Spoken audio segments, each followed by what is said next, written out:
Okay. Um,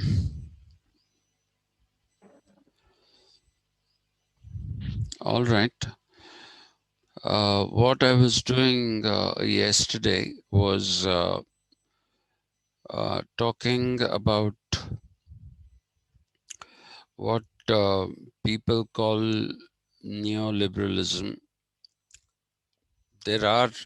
I have been telling you, and once again I reiterate this particular point. There are a number of people who call this neoliberalism. There are an equal number of people who reject that nomenclature. They say it is just revival of classical liberal ideas. And apart from the rejection of these particular this particular nomenclature, neoliberalism, as it is called, has also been welcomed by some, and it has been opposed by others. But whether we like it or not, the revival of liberalism will not add either classical or the neo prefix to it. A revival of liberalism and consequently liberal democracy. Actually, strictly speaking, this should merit a discussion on democratic theories. Okay, because what we take for granted as liberal democracy is not one particular kind of uh, it is not one particular kind of uh, the theory. There are different kinds of democracies, and uh, there are various ways in which there are various ways in which uh, people understand democratic theory. So I'll probably do one thing. I will not touch that in this class. This has gone on long enough. Uh, uh, Yesterday evening, also, I couldn't do the agenda that I originally had, but I really enjoyed yesterday evening. There was a tremendous amount of joy I felt because of the questioning process. So it was a freewheeling discussion on a number of things. So, but once I finish off that Habermas's hermeneutic kind of thing on Monday, I would like to do democratic theory on Tuesday in the evening. Uh, Today there'll be none in the evening because I have races to watch. So that is what I was trying to tell you. All right. So we were talking yesterday at about uh, rebooting.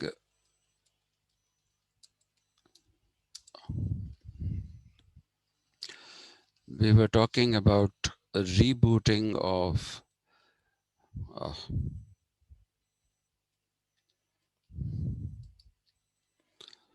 of the Bretton Woods.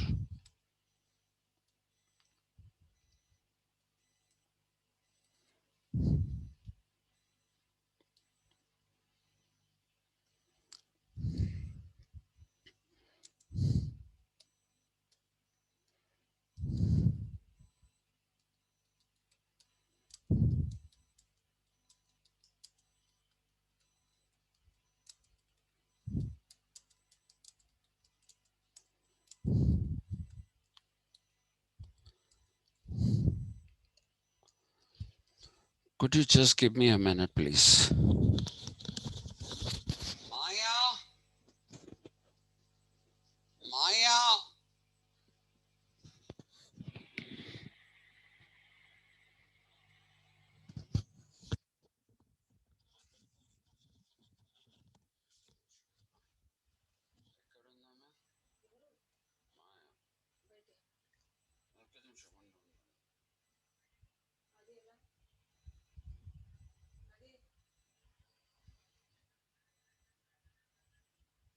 ఇగో ఇది ఇట్లా పట్టుకొని వెళ్ళి ఈ రషీద్కి phone చేసి ఆయన రావద్దని చెప్పమని చెప్పు. Hello, sorry. Uh, been having some electricity problems. Uh, so when we're talking about rebooting of Bretton Woods institutions, such as the World Bank and the International Monetary Fund, why are we using the term rebooting? Okay, it's not because I'm trying to somehow bring in vocabulary from computers into this process uh, of studying social sciences. ఏమైందమ్మా?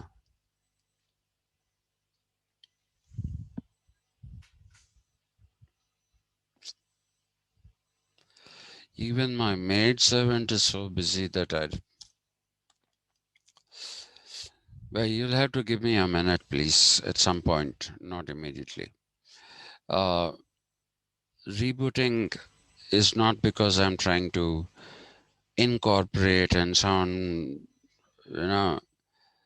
fanciful by putting this word from computer terminology.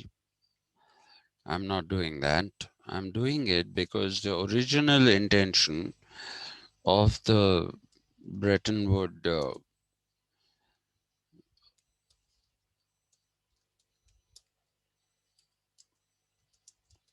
I'm just going to call them the B. This will become an underscore. BW institutions was the resuscitating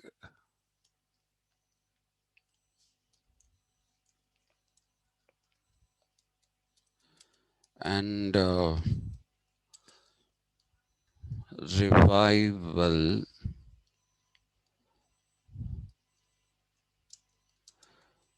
of European economies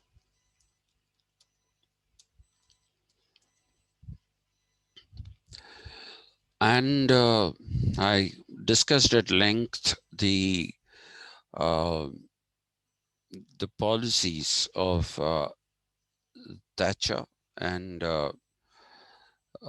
Reagan yesterday and how they were citing a particular threat from the Eastern Bloc, whereas in reality, at the time when these people were saying that the threat from the Eastern Bloc was something which was becoming a bigger and bigger threat, the reality was that the Eastern Bloc under the Soviet Union was crumbling, it was collapsing.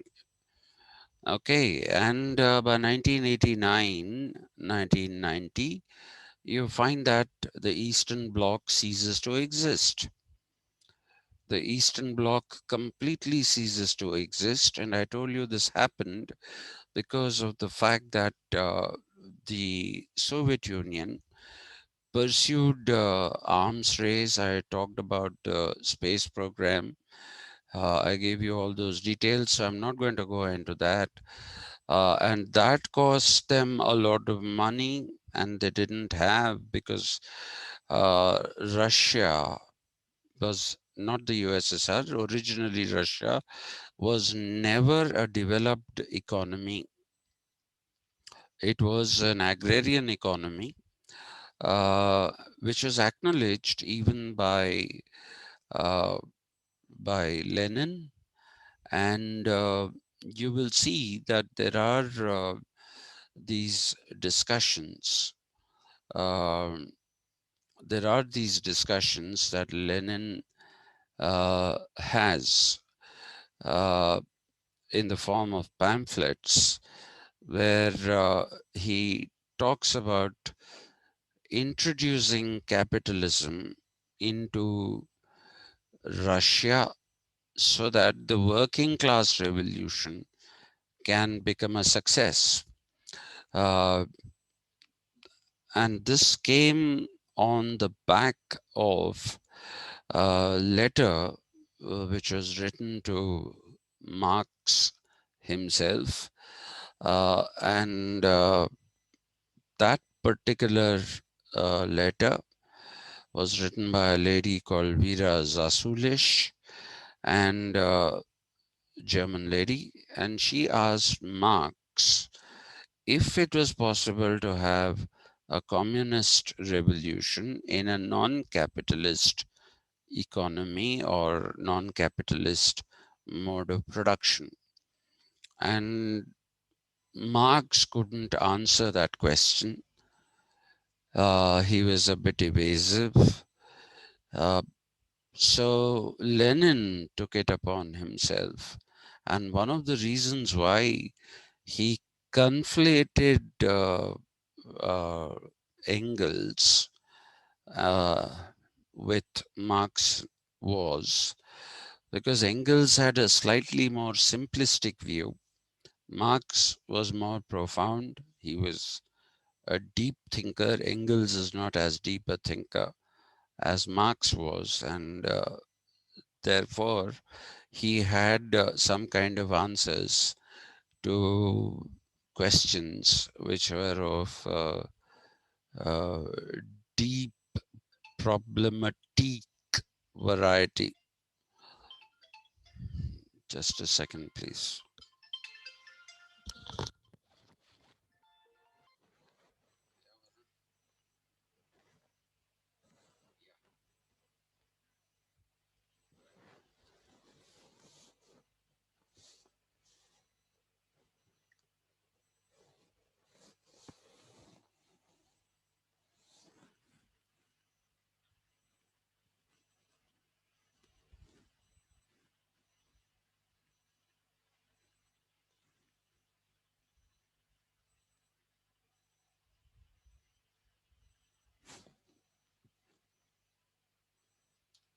Rashid आप आने की जरूरत नहीं है हाँ अच्छा ठीक है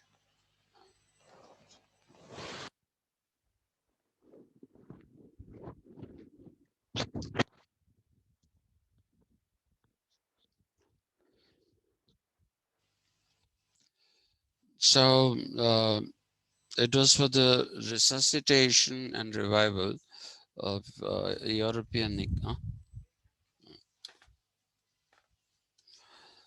Uh, so what exactly was the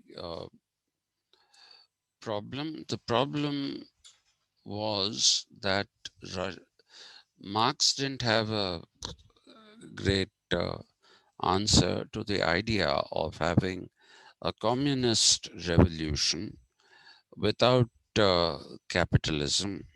He was absolutely vague and non-specific and unclear in his answer to Zasulish. So this slightly more simplistic things that you find in the dialectics of nature as written by uh,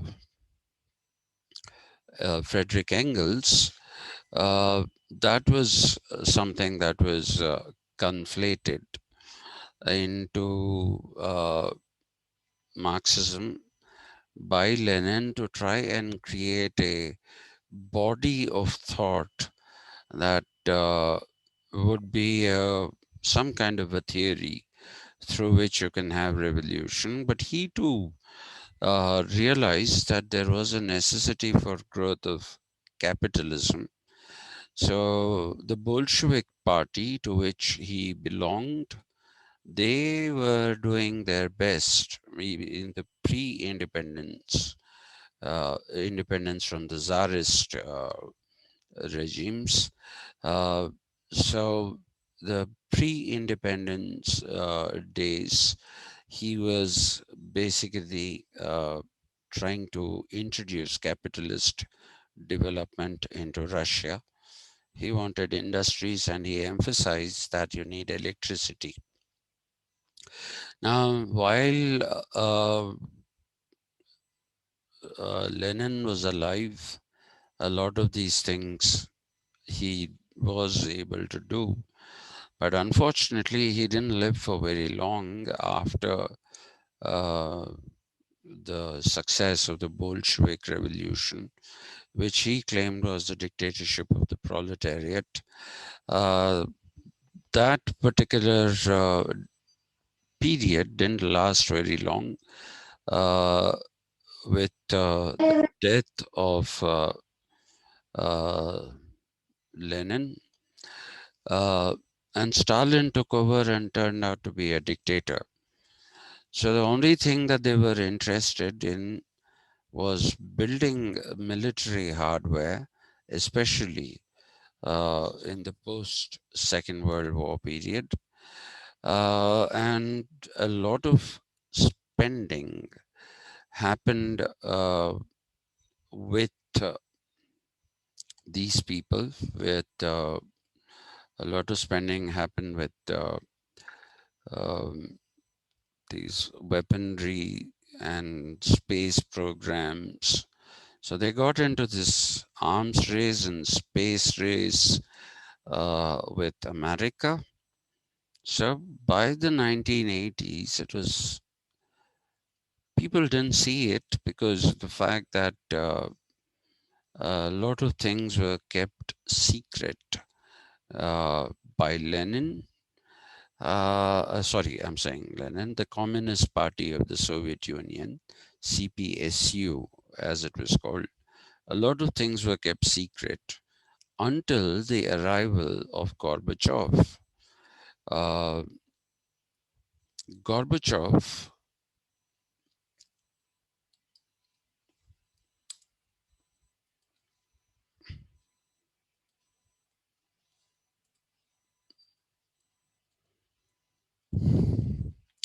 it's written Gorbachev, but it's Gorbachev. Gorbachev realized that the Soviet economy was a disaster. So he initiated two programs.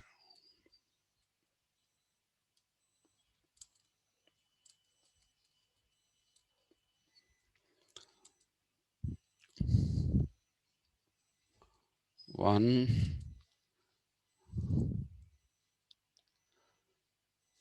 glasnost,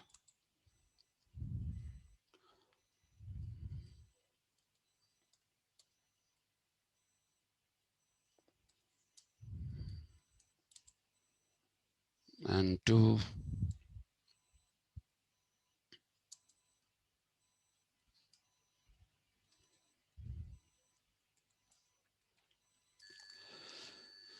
perestroika, which was economic.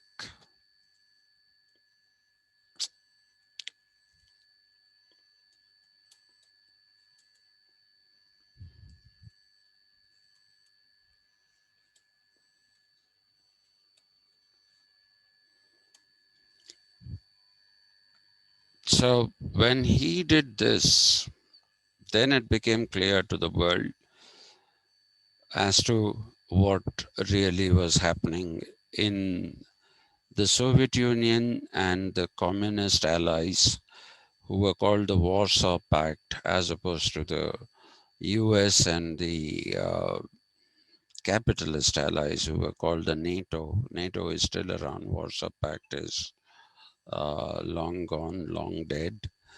Uh, So you see, we have these programs uh, which made it amply clear to the world that one of the biggest economies uh, was going to collapse. But nobody expected the nature of the collapse. The nature of the collapse was not just the economy, it was completely the dismantling of the Soviet Union into the pre-Tsarist period. Tsarist is Czarist. Russian imperialism, if you look at it, Russia is in the center and countries around it were conquered by the Tsars and made part of the Russian Empire.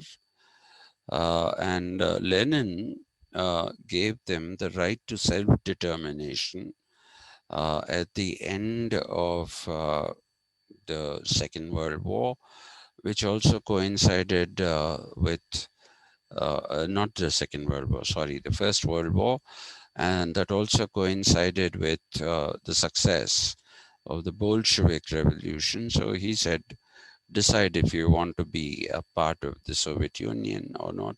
And all of them decided to be a part of the Soviet Union.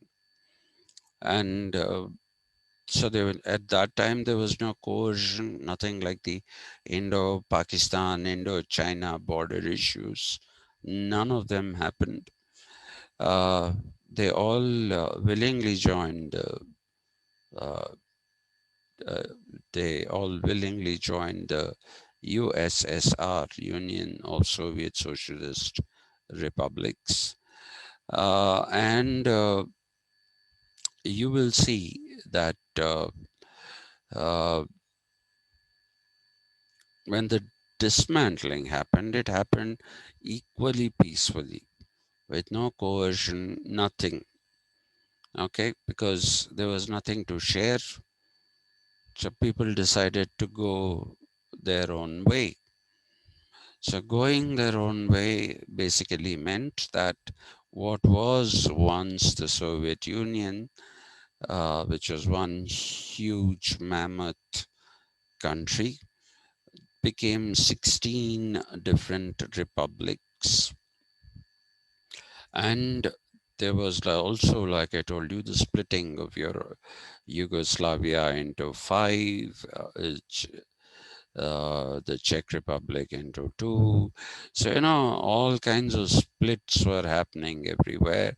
The solidarity movement, I talked about that yesterday, under Lake Wałęsa, with the support of a Polish Pope, uh, Karol Wojtyła, who was actually the uh, Cardinal of Poland, and he had become Pope many years prior to that. And he lent support to the Solidarity movement, which was against uh, communism. And so you find another whole turmoil. Uh, this is a period of turmoil there.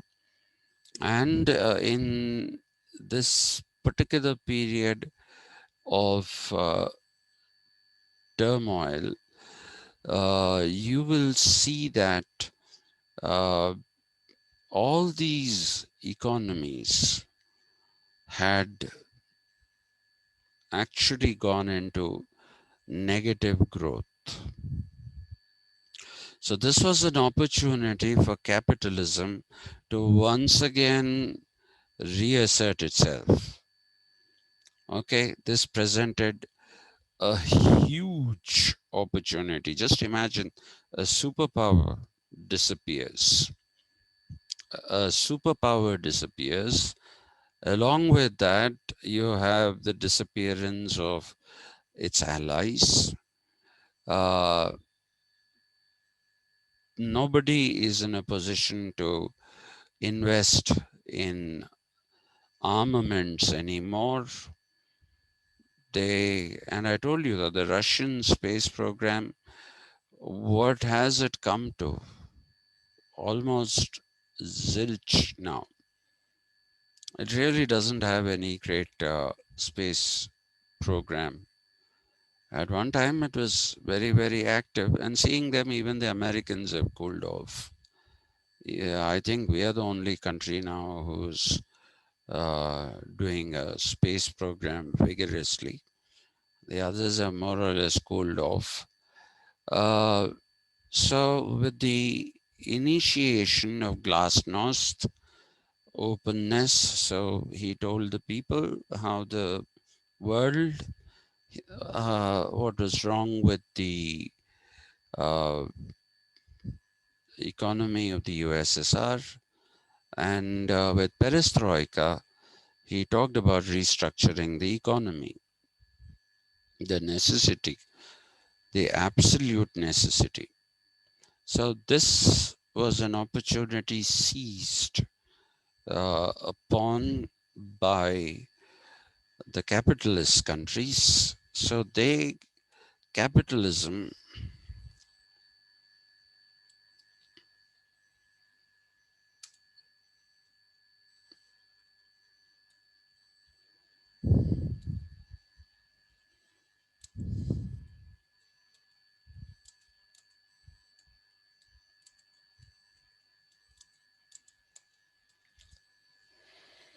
it gained a fresh lease of life. So this is one thing. Okay, the rebooting to revive the economies of the erstwhile Eastern Bloc, which is Eastern Europe and Russia. That was one side. Then there was another side to it.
Okay, so these were also economies that were not doing too well.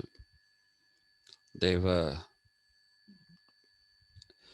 because India, people will tell you we followed a socialist rhetoric. I'm not very sure. At one point, I must confess that at one point I did think that India followed a socialist rhetoric, uh, and that it was uh, probably not the best strategy to follow. I confess that I basically thought so. Um, then I'll come back to my perspective of India.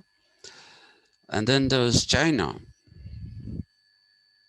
China, which nobody knew uh, what was happening inside, because the Chinese were always opaque after the success of their revolution in 1948.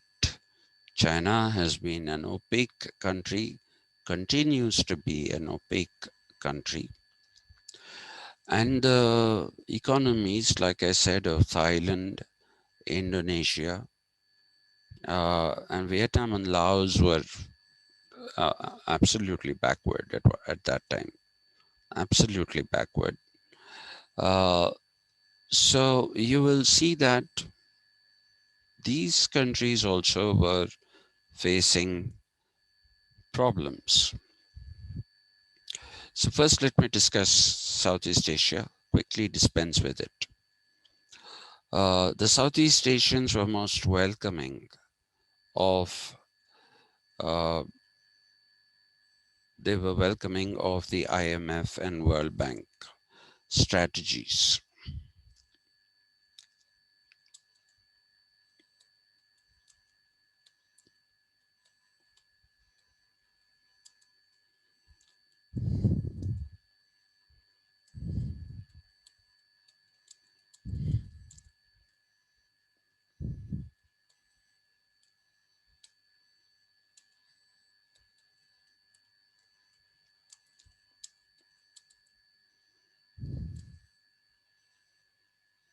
Now, how the hell did that happen?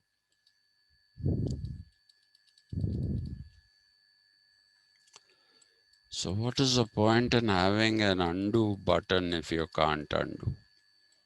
Okay, so so the Southeast Asian economic, Southeast Asian countries,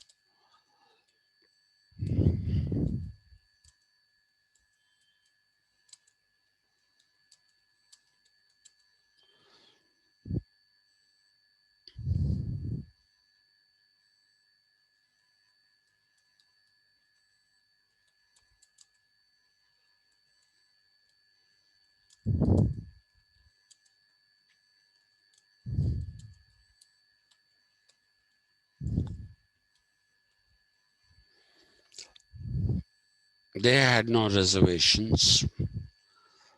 Uh, but India and China had reservations. Uh, let's get rid of China now, in the sense that I don't want to discuss China at this point. We'll get back to China if time permits at the end of the discussion, because China is a very, very peculiar case that needs to be understood in its own terms. It has to be understood in its own terms. But I will make one observation. All the countries that I talked about, apart from the Eastern Bloc and the USSR, the countries in South Asia and in Southeast Asia, if you look at these countries, they were all under European colonialism, British colonialism mainly, and the classic uh, feature of British colonialism or European colonialism is to destroy the economy of the colony. Okay, is to destroy the economy of the colony and build their own economy at the expense of the economy of the colony. So you can read any book starting from Dadabhai Naoroji, Rajni Palme, who wrote a book in the 1930s called India Today. And you can read Bipin Chandra, and all these people will give you a picture. And even if you read uh, the sociologist, what is his name? Um, I'm unable to remember his name right now. Sorry. So they give us a picture of how the economy, economies of India, rather the economy of India, was destroyed by the British, and that is the nature of uh, European colonialism. But if you look at the Southeast Asian countries, the Southeast Asian countries were those that uh, came under the Japanese colonialism. Japanese colonialism, by nature, was a lot less brutal. It didn't really destroy the economies completely. In fact, they located a number of factories for manufacturing in the colonies, and they also inculcated practices born out of their form of capitalism, which is different from European capitalism. The Japanese capitalism can be called a spiritual kind of capitalism. Okay, spiritual in the sense that it's not like praying to God, but it is a capitalism, but it is a capitalism which uh, basically sees, um, what should I say, um, some kind of uh, spirit of the worker being dedicated to his work. So they had and continue to have a word for it, which is kaizen. I have told you the word zen that was used by uh, that was used by the Japanese is a corruption of the Sanskrit term dhyana.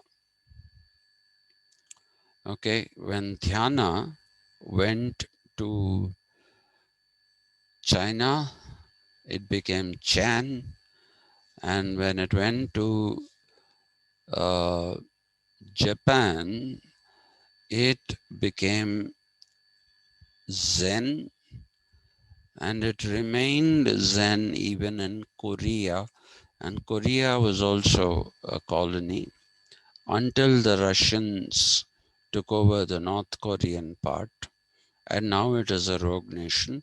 That's a different issue. Okay, but the Buddhist practices of dhyana were incorporated into capitalist production. And Kaizen basically means continuous thinking and consequently improvement on matters that need solutions. So, okay, so that is what I mean by the spiritual side, not praying to God, not that kind of spiritualism. The spiritual side is they are not looking at the human body which is what, Taylorism does. 8 movements, optimal movements, and this will increase productivity and profit. So it was all about the body as far as the Westerners were concerned. But when it came to Japan, it it wasn't that at all. When it came to Japan, it was Kaizen, and it was Kaizen meaning that people had to spiritually apply themselves to problem solving and to increase productivity and profits. So, therefore, you see that they inculcated these practices even among the workers of the colonies. And they set up industries in the colonies whereby they actually ended up building a little bit of an industrial production or manufacturing infrastructure, unlike what happened in India. Okay, unlike what happened in India, which was a complete destruction of the economy. So, this is what you find in Thailand, Indonesia, then Korea. This is what you find.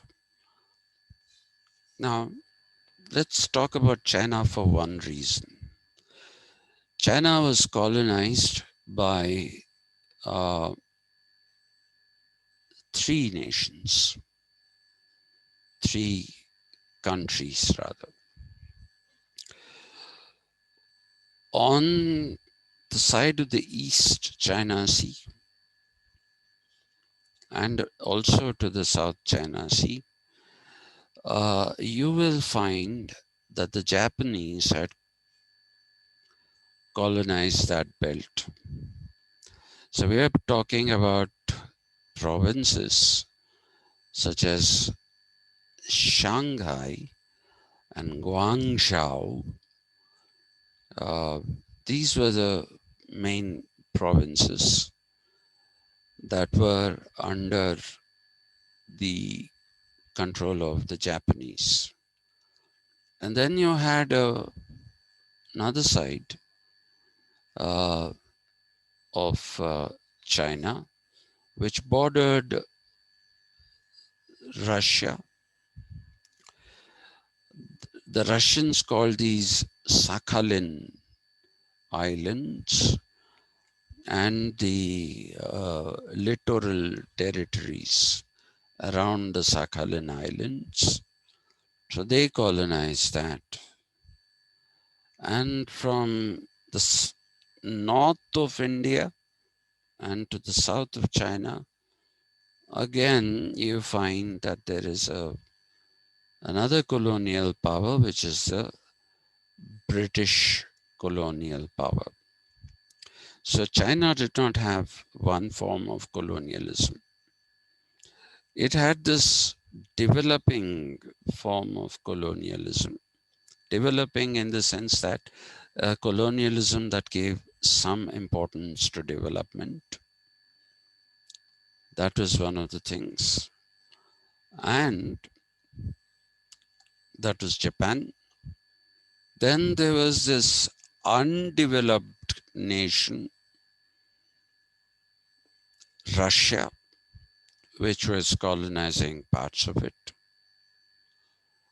And there was this blood sucking form of colonialism that you find with countries like uh, Britain, which was colonizing a part of it. And in fact, to quell any uh, rebellion against its colonialism, the British got the Chinese hooked to opium. Every evening they were given opium to smoke.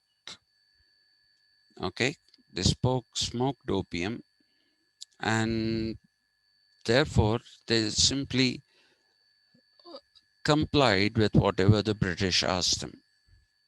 So China is a complicated mosaic So even today, when we talk about what is actually uh, the part of China which is developed, we still talk about Shanghai, Guangzhou. There's one more territory that I'm unable to recollect, and the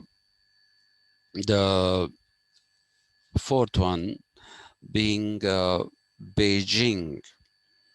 Beijing developed because it's the capital. So the others developed because they were under Japanese colonialism. The areas that were under British colonialism, we don't know because China is opaque. We don't know what is the status of the Sakhalin area. We have no idea if there is any kind of development there. But from what we hear,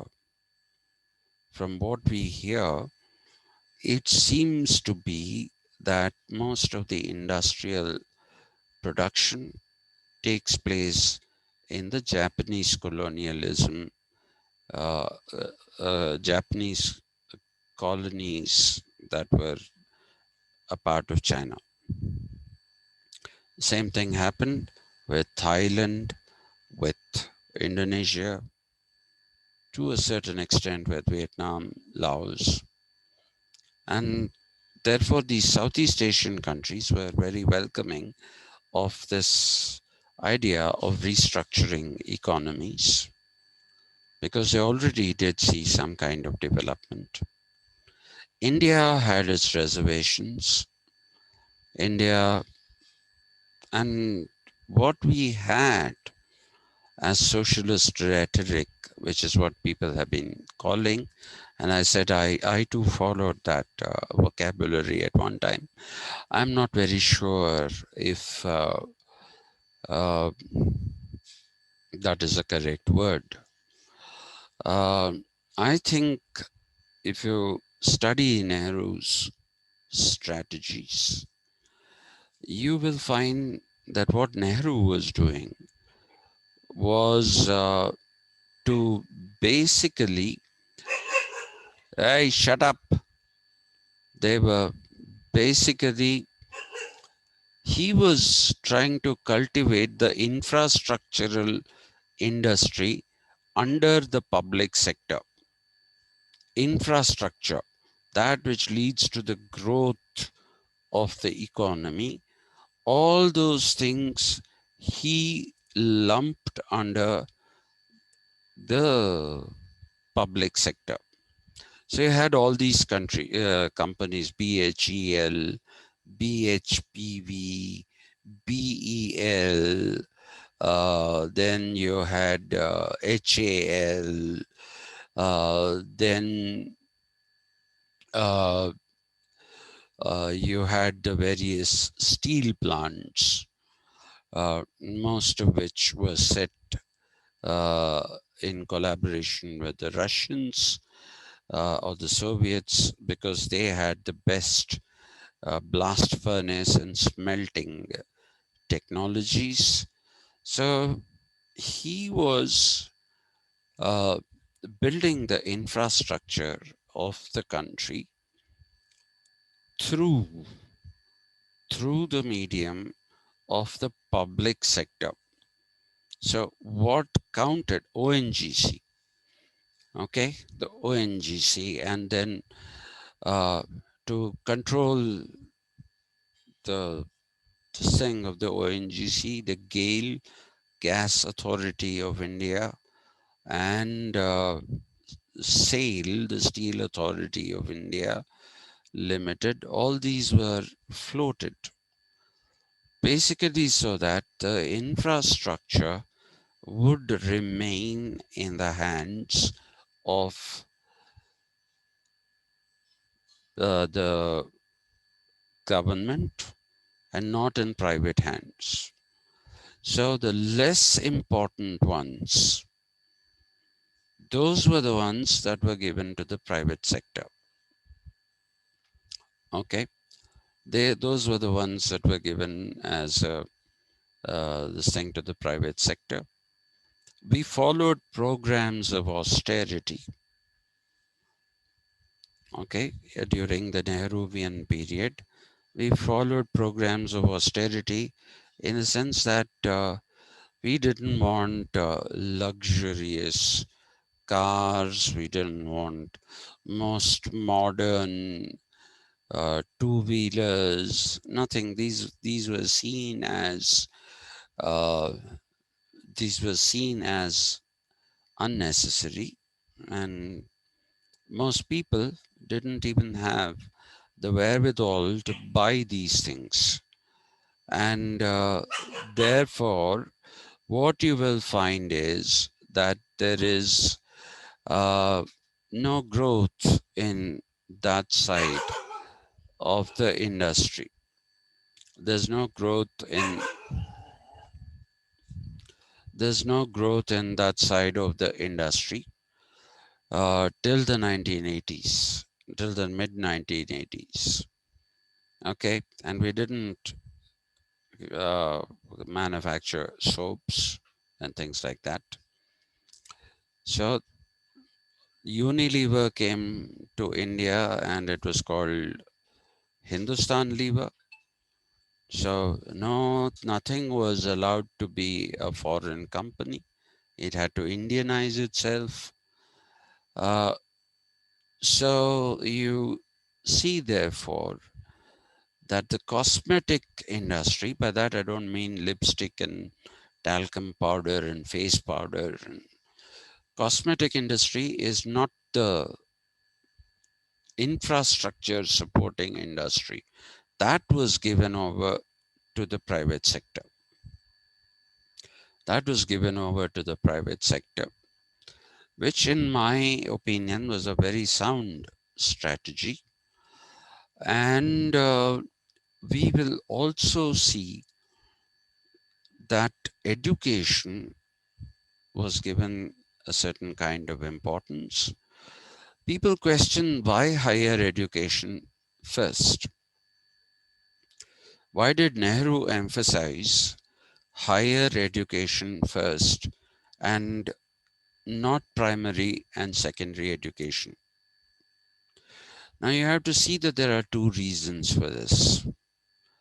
Now, Nehru realized that we could not start at the bottom. We could not start at the bottom because as a nation, we were capable. We were capable. There were quite a few uh, educated people. And in those days, it was much more easier and cheaper to go abroad and study and come back as well. So their services were used in order to build up the IITs and the IIMs and central universities.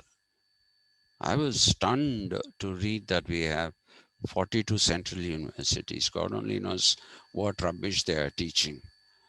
At one time, there were just a few central universities, and there was great support given to old universities. Usmania University was one of them. It was given tremendous support by Nehru after independence. Prior to that, it was Urdu medium, but when it became English medium, and to his credit again, the Nizam did a wonderful job of running the Usmania University the way he did. Uh, and Nehru took over institutions like the University of Calcutta, the University of Madras, Usmania University, and Andhra University. Uh, all of these universities, with the exception, of Usmania, were set up by freedom fighters. Please remember that they were set up by freedom fighters. Uh, so Nehru channelized funds And that is the reason why, even though we are a state university, we are still governed by uh, the UGC rules. Okay. And so he thought that there had to be an emphasis on higher education. And you should also understand that in those days, they did set up government schools to provide free education because it is there in the constitution. It is there in the constitution much before it became a right to education.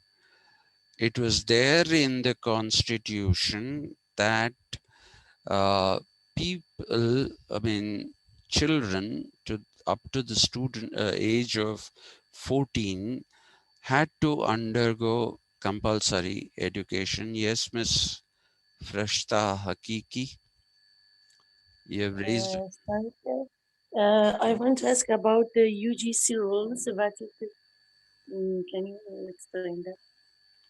The UGC rules are the rules about our curriculum framework. They are rules about our salary structure of employees. The UGC rules are about the structure of the university itself, a standing committee, an academic council, a senate, all these things. Those things that run the university. These are not rules framed by state governments. They are framed by the University Grants Commission, which is a body of the central government. So we are not under the state government's control that way. And contrary to the belief of many people, a majority of funding still comes from the UGC, even to the state universities. Even to the state universities, quite a bit of funding comes. And if you are able to show, if you're able to show that you're doing good research, then you get even more funding. So we are under the rules of the UGC. We only get one block grant from the state government. That's all. We don't have any Okay, other. thank Yeah. Okay. So therefore, he did build this up. And talking about the primary and secondary education, the government was running schools. There was a strategy. If you were seventh class pass, then you could teach up to sixth class because there was a shortage of teachers. And then while you were teaching, you were supposed to study up to your 10th class. And once you become a 10th class pass, then you could teach up to the ninth class. And once you became an HSC or pre university courses, PUC as they were called, HSC in places like the uh, Hyderabad state of the Nizam. If you look at these things, you see these people were asked to teach uh, up to up to the 10th class, and those were, as they were teaching, they were supposed to pursue higher studies. And when they actually went and became graduates, they could teach uh, the pre-university courses. And if you did another degree in education, which is the B.Ed, uh, that particular degree allowed you to teach uh, all kinds of students for some time.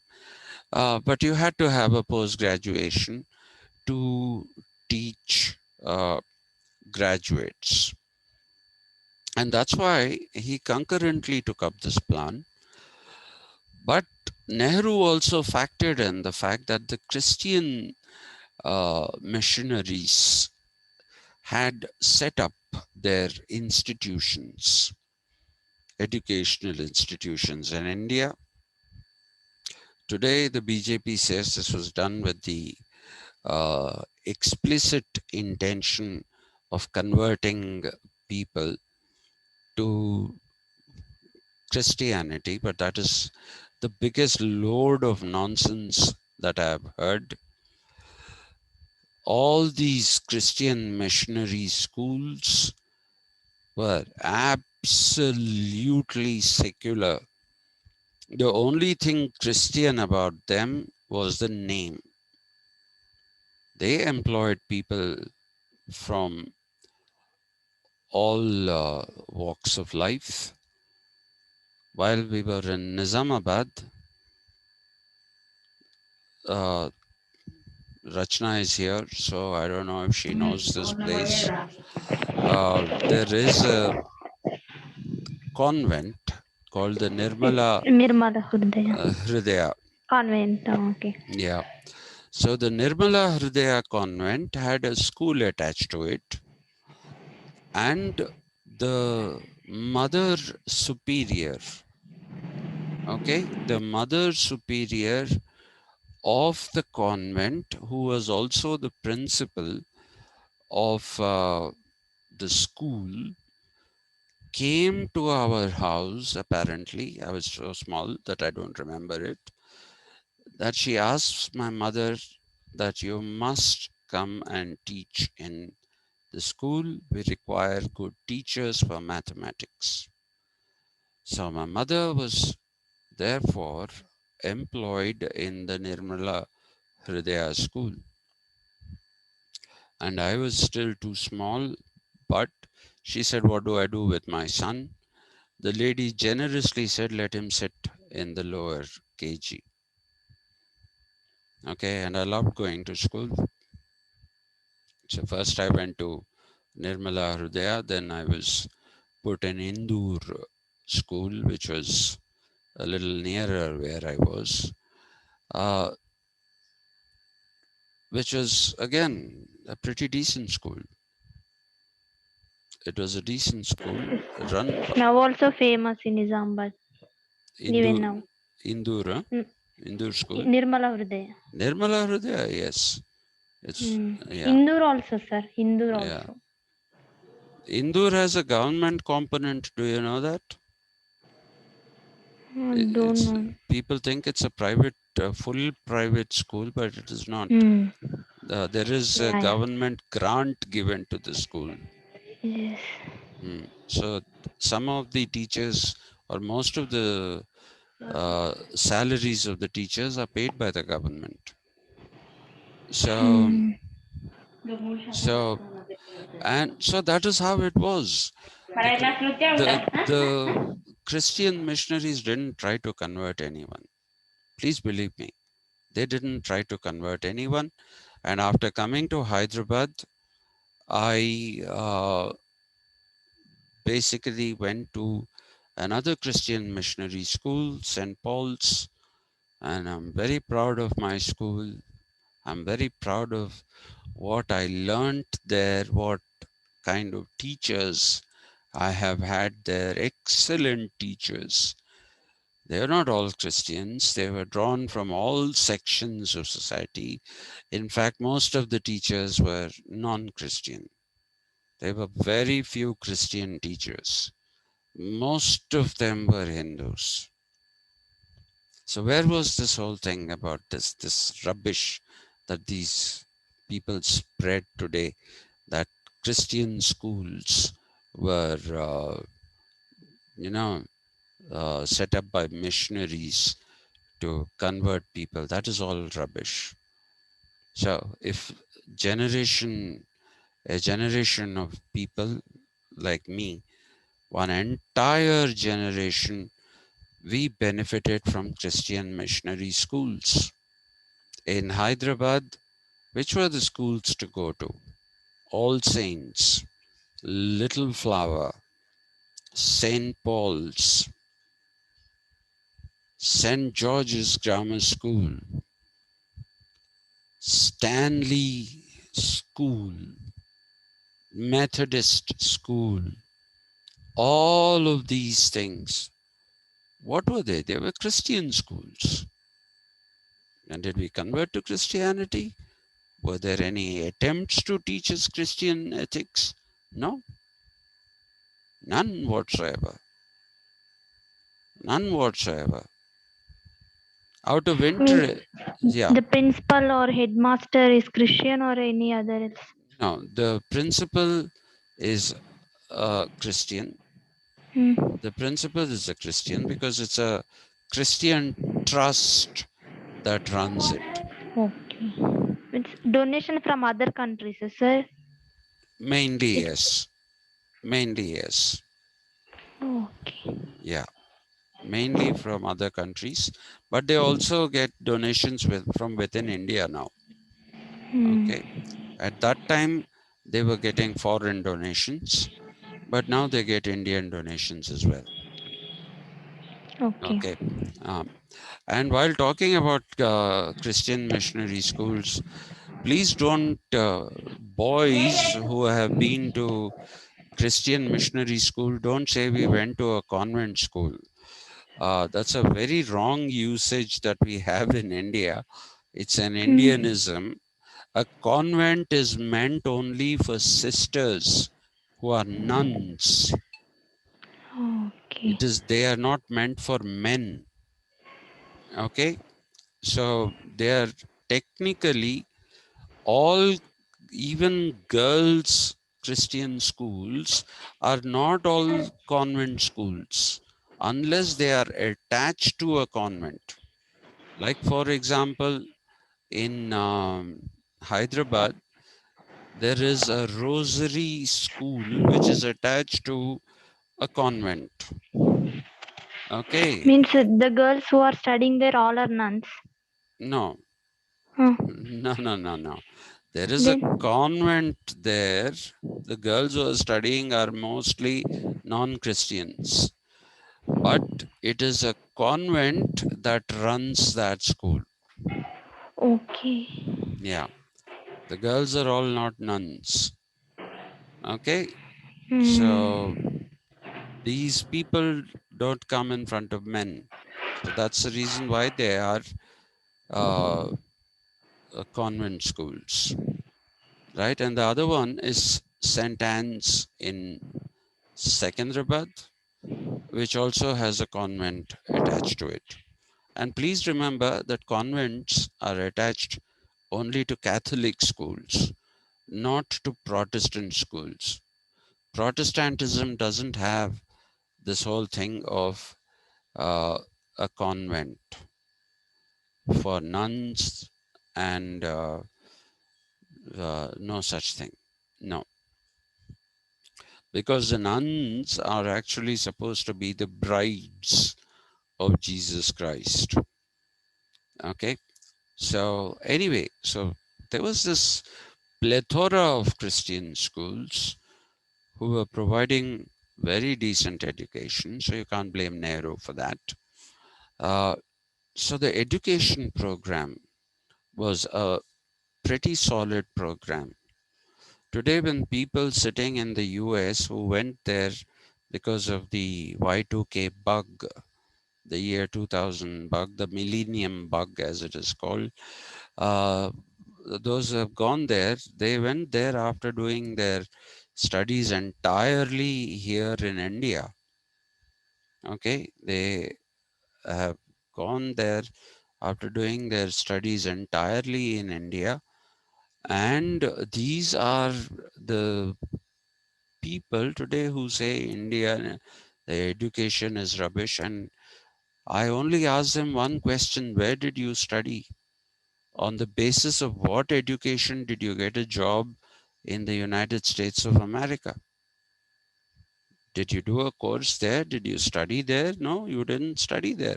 You studied here. You studied here and went. Even those who went and did their MBAs, what did they do in their graduation? Most of them did BE, BTech, And at one time, the Usmania University Engineering College was rated as good as an IIT college. IIT. That was the reputation that Usmania Engineering College had. Thank God they have, disconnected the medical college from Usmania University, because it is still considered to be one of the good, very good medical colleges in the country. It's considered to be the fourth best or something like that. So it's a very good college. We have very high quality medical education being provided by the government colleges. In Telangana, the two best medical colleges are Usmania Medical College and the Gandhi Medical College. And you will find doctors from here. My friend had a heart attack last year while he was in the States. And who were the doctors who looked after him in California? The doctors who looked after him were three Indians, two graduates, or rather two who studied in Usmania and one in Gandhi Medical College. Indian doctors are highly respected abroad, especially in the US and the UK.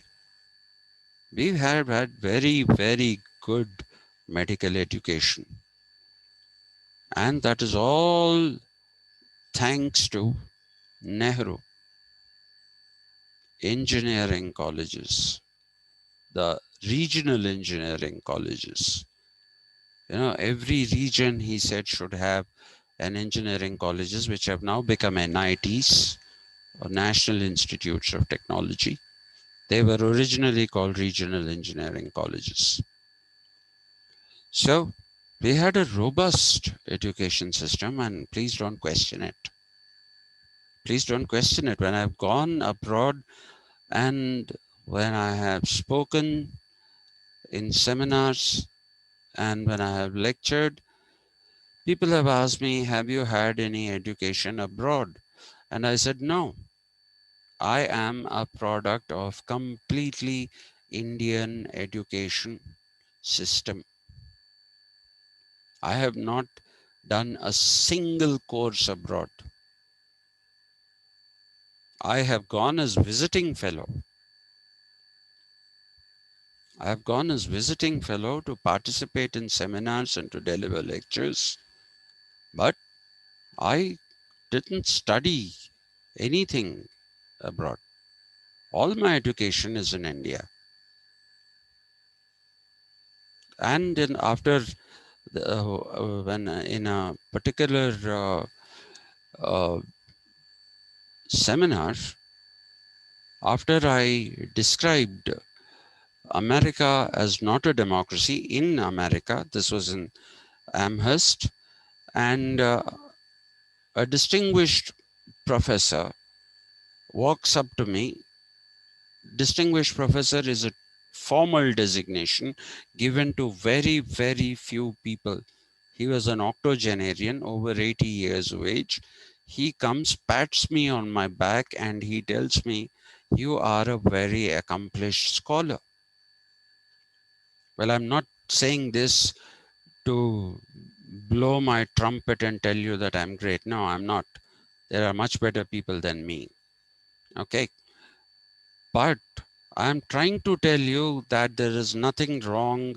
There was nothing wrong. Now there everything is wrong because you're trying to change history. You're trying to change history with this Hindutva thing. So there was nothing wrong. Nehru was a great prime minister. Indira Gandhi, to consolidate herself, took up the banking sector, which was purely private. She nationalized banks so that people could have zero uh, sum account which means that you could start uh, an account with 1 rupee as your savings, and you could withdraw the full money. You could withdraw the full money. Now they say you have to maintain 5,000 balance every month minimum. But she said, why did she do the nationalization of banks? To give easy loans to farmers, basically to farmers. And that is how the Green Revolution happened. She had the program of import substitution. See, please always remember, give due importance to people. If they are worthy of praise, praise them. If they are worthy of criticism, criticize them. Now, please also remember that we can say a lot of things by looking back. We can say a lot of things by looking back, but that wisdom that we get with hindsight is not something that is available to people who are in policy formulation uh, at that particular time, at a tumultuous time when the country becomes independent and you have to create policies of how to take this country forward. Nehru's contribution is immense. Nehru's contribution is immense, as is Indira Gandhi's, until she turned a manipulator, which was a very unfortunate thing. But things like bank nationalization, the Green Revolution, you have to credit her with that. And, you know, making only one Pakistan, strategically a brilliant move. Otherwise, we would have had two hostile things, the East Pakistan and West Pakistan. We would have had two hostile neighbors. Bangladesh liberation, she used the opportunity, liberated Bangladesh. So we don't have a threat from the eastern side. Brilliant move. Great leader. Great leader. And only problem that she made was that she went into the manufacture of consumer durables, okay, which is what undid the Indian economy. Basically, going into consumer durables was not a very good idea, but she went into that for job creation. And like I told you, we had a situation where two people were working and six people were standing and supervising. And over them, eight other people are sitting and yawning and whiling away their time in the office. So you created a top heavy public sector consumer durable company like the Scooters India Limited and several other companies like that. Let's not talk about one. And that is what undid the economy. After she died, again give it to Rajiv Gandhi. Rajiv Gandhi had a vision for India, not very clear, but he had a vision that India should and can develop.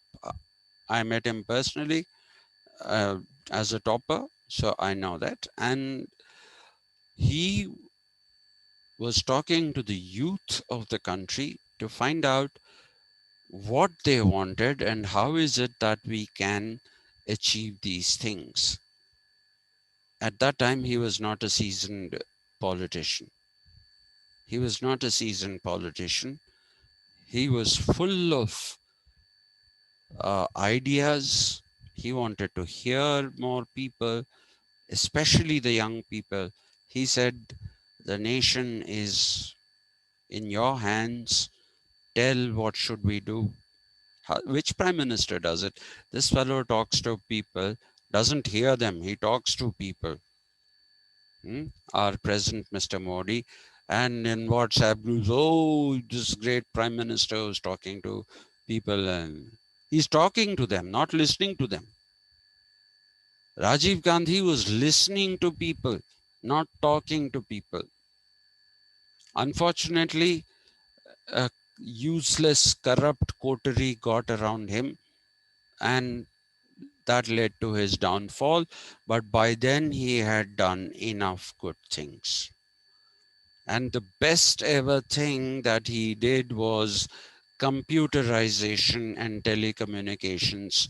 He improved that infrastructure tremendously. If today we are a digital economy, we are no longer considered, now there is no third world anymore, but we are no longer considered an underdeveloped country. We are taken off the list of the underdeveloped countries. We are now put in the list of developed countries. We are put in the list of developed countries. Please remember this. Please remember this. And why? Because of our digital economy. And please lay the credit at Rajiv Gandhi's doorstep. Please lay that credit at his doorstep.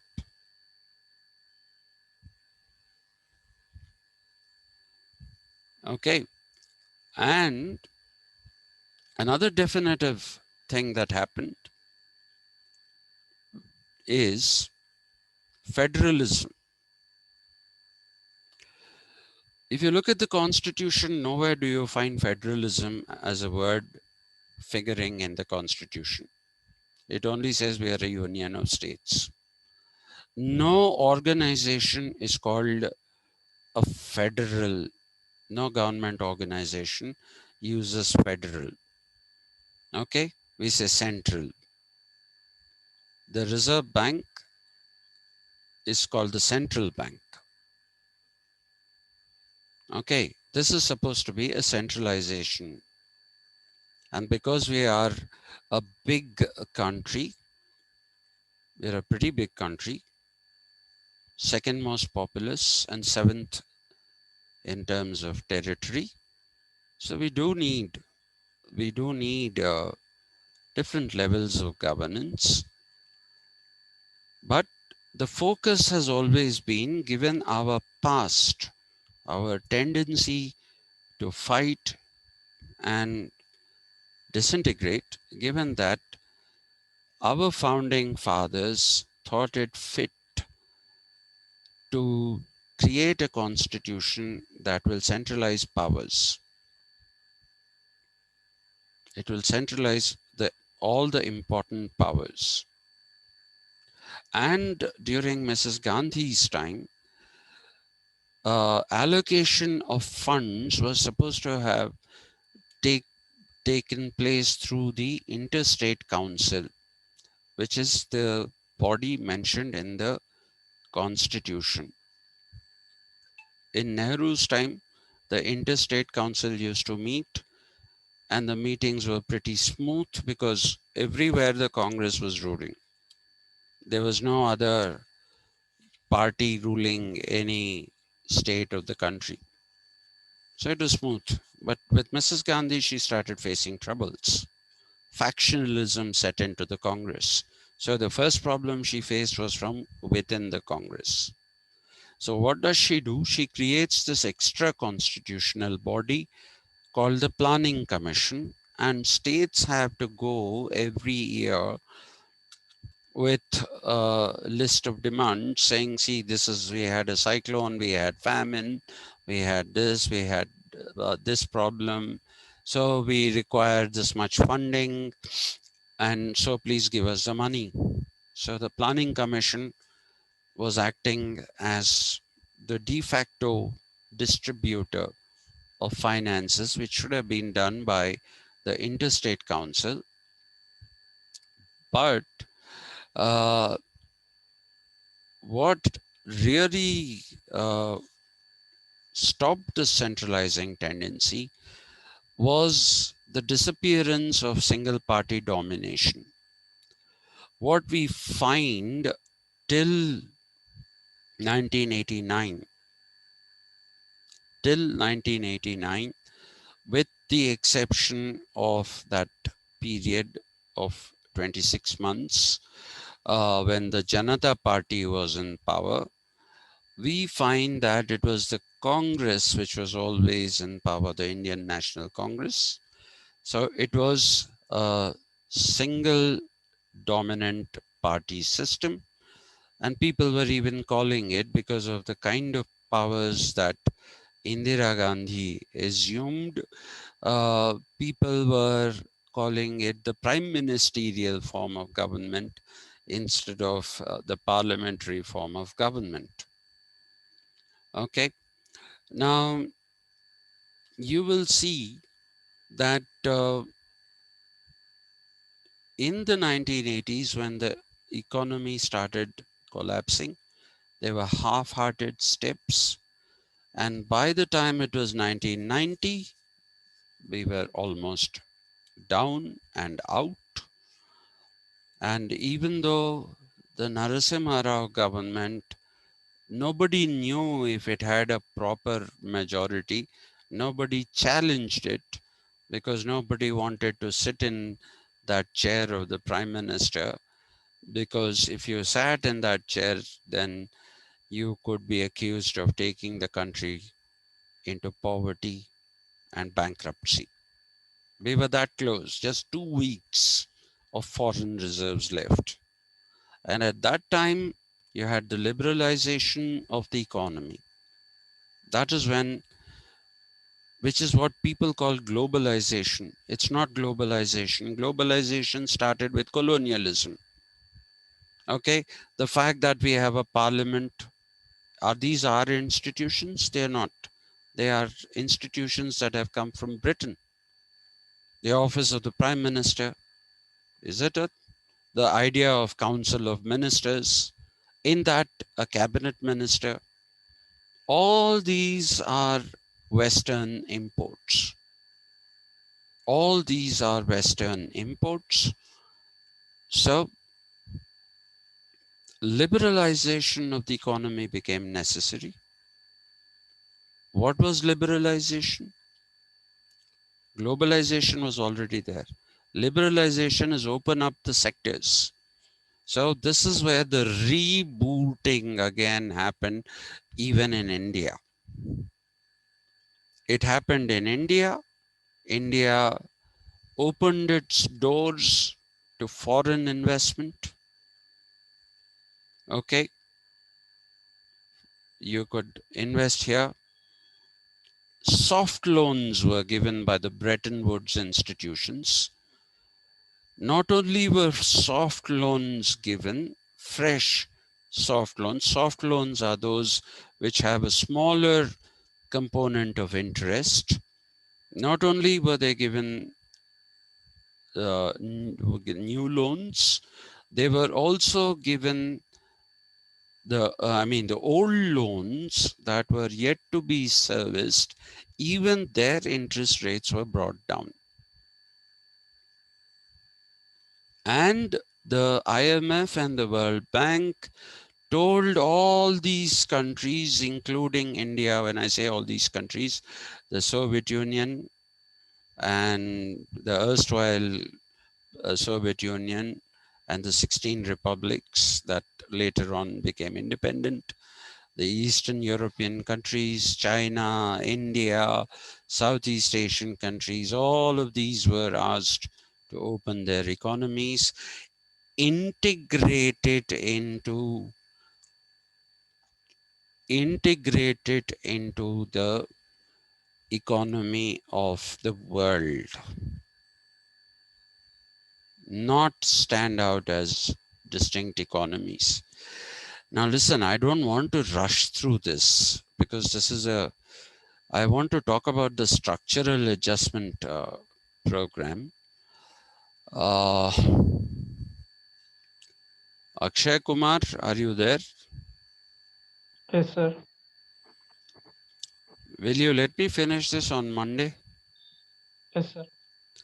Because I want to do the structural adjustment Yes, sir. program, and that came with the liberalization, and it is through that there were implications for federalism. There are too many arguments to finish in 2 minutes. Yes, sir. They'll take time. Okay, They'll sir. take time. And I knew today I was talking a lot about Nehru and Indira Gandhi, uh, but it is necessary because there is a lot of false propaganda going on in this country, thanks to WhatsApp mainly, and to a certain extent, Facebook. Uh, I wanted to put things in perspective. Uh, so on Monday, I would like to start in 1985 with Rajiv Gandhi's partial liberalization, and then come into the 1990s, and then we talk about how coalition governments led to, along with the international uh, structural adjustment program, how the existence of coalition governments brought about federalism into this country. Uh, Chandrababu Naidu played wonderful games, and I don't mean it in a negative sense. With the NDA, he had 16 MPs, very crucial. Just using those 16 MPs and using the services of the ex governor of the Reserve Bank, C. Rangarajan, whom he took on as the governor of the then undivided Andhra Pradesh. And he was the one who pushed for the candidature of Abdul Kalam, APJ Abdul Kalam, as president. All these moves had great uh, consequences. So we had to study those, Sir, I have a question. please. Sir, government spends lakhs and lakhs of rupees on students of MBBS and engineers. After becoming doctors and engineers, they do go to foreign countries like USA. What is the use of to our nation? Um, that is what I wanted to talk about. That's why I said I'll rewind to 1985, because at that time, um, Rajiv Gandhi was talking about what was famously called brain drain. Okay, and the CAG, the office of the CAG, the Comptroller and the Auditor General of India, that particular office released figures of how much subsidies went into uh, medical education, into engineering education, into management education. Uh, mm, but as a temporary answer for now, you will see that subsidy for management education was completely withdrawn. Completely withdrawn. And as far as people going away, that was due to the non performance of government hospitals. The only really performing government hospital in India at one time was the All India Institute of Medical Sciences. Okay, a hospital come college. Many years later in Hyderabad, under the stewardship of Kakarla Subbarao, who passed away recently, I think a couple of weeks back, at the age of 95 or something, uh, due to COVID. This man built NIMS, Nizam's Institute. It was actually called Nizam's Institute of Orthopedics. He changed the nomenclature to NIMS, Nizam's Institute of Medical Sciences, NIMS, and he also made it a university. He got it made into first into a deemed university. I think now it's a full-fledged university. So the problem was the lack of availability of jobs for doctors. And they didn't want to go to rural areas. So that's a very big answer that I have to give you. Please hold your horses till Monday. We'll begin with that question. Yes, sir. Okay. So there are two sides to that coin. So let's see. Let's see. Because even today, the government sector hospitals, except NIMS and AIMS, all the others are rubbish. Rubbish in the sense, what facilities? What facilities are they giving? Hmm? They built that wonderful structure, Gandhi Medical College and Gandhi Hospital. How beautifully they should have maintained it. It's such a beautiful structure. I don't know if you've ever seen it. So well designed, well planned, but no money is given to the development of these hospitals. You have let Medicare go into the hands of the private parties. That is the sad part. And that's now people are not going abroad, huh? Because they can make 9 lakhs, 10 lakhs per month as consultants here. They can. So people are now not making a beeline to get out. Doctors are not making a beeline to get out. Engineers are, yes, not doctors. Doctors are here. And some of the best hospitals in the country are in Hyderabad. They are in Hyderabad. Okay. So I'll answer that. We'll pick it up. We'll start with this brain drain on Monday. Yes, sir. Okay. Righto. Thank you very much. Thank you, sir. Yeah. Thank you, sir. Okay.